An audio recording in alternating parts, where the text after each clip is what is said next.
好きなこれは実はアメリカなんです。ドイツのその技術者なんかが工場長がアメリカに行ってニュージャージーなんですけどね作って一般家庭に普及したオルゴールです。まず聞いていただきましょうかね。でこれはさっきのは立ってましたよね。アップライト式で。これは横に寝てます。横に寝て一般家庭用として普及した音色はこういう具合に広がっていきますので聞いてみてください。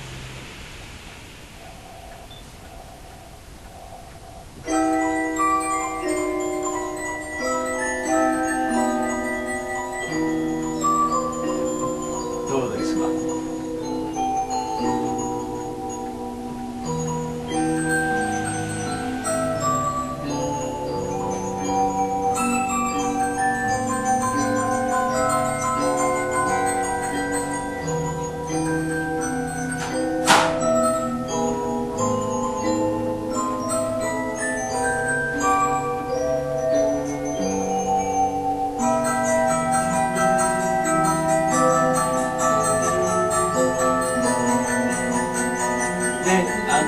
さっきも見ていただきましたようにオルゴールはここだけなんですよ。スターホイールを押さえるところだけを押さえとけば、だからここは別にこう持ち上げても全然問題ないです。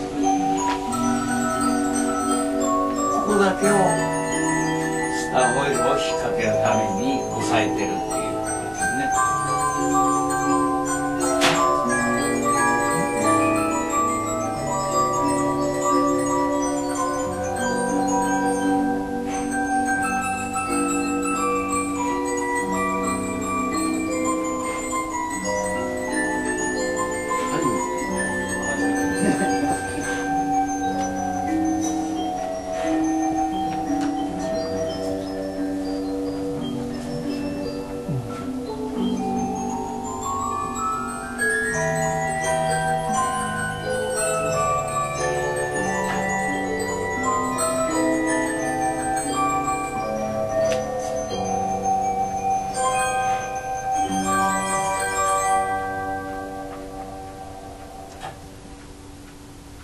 いかがですか？やっぱり違いますよ。